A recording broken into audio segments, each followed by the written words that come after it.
Deep water lesson का long answer, most selected answer of the lesson.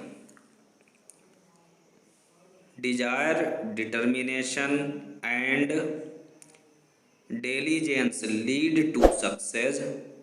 Explain the value of these qualities. The light of Douglas experience in deep water. आकांक्षा, दृढ़ संकल्प और परिश्रम से सफलता प्राप्त होती है। डीप वाटर में डगलस के अनुभव के आलोक में इन गुणों का मूल्य स्पष्ट कीजिए। इसका आंसर देखते हैं। Douglas first to experience with water built up a fear of being drowned in him. The first occurred at the age of 3 or 4 years, when a sea wave washed him ashore. The next experience, which occurred at the age of 10 or 11, was when he was thrown into the deep end of the YMCA pool and did not know swimming.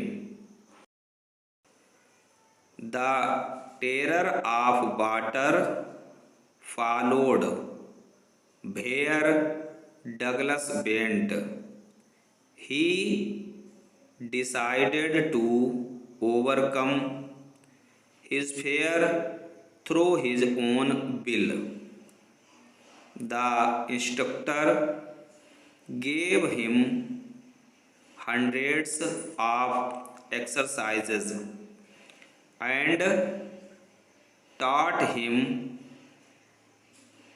how to exhale and inhale in water. After more exercises, the instructor ordered him to dive. He swam across lakes also to gain confidence. He had now completely lost his fear of water. His desire, determination, and diligence had succeeded in banishing his fear of water.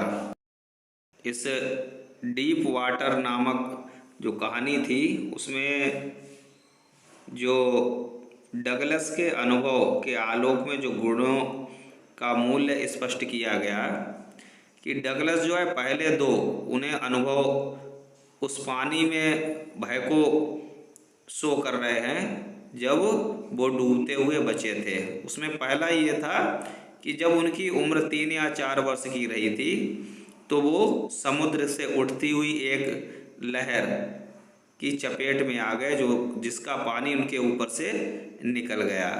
दूसरा अनुभव उन्हें तब हुआ जब उनकी उम्र 10 या 11 वर्ष की थी, जब उन्हें वाईएमसी के पूल में तैराकी के लिए गए थे और किसी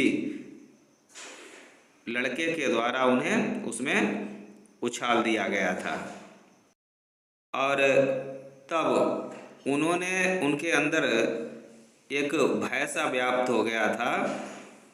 उनके इंस्ट्रक्टर मतलब जो कोच था उसके माध्यम से उन्हें कई एक्सरसाइज मतलब सैकड़ों अभ्यास करवाए गए थे और पानी के अंदर और बाहर मतलब तैरने के लिए भी अभ्यास कराया गया था, किंतु इसके पश्चात भी जो है वो भयग्रस्त रहते थे।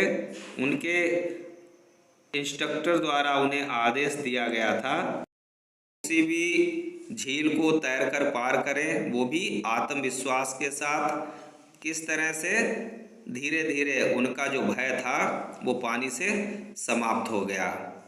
तो लेखक ने यहाँ पर डगलस के जो अनुभव था उसका अपने शब्दों में बहुत ही अच्छा वर्णन किया है।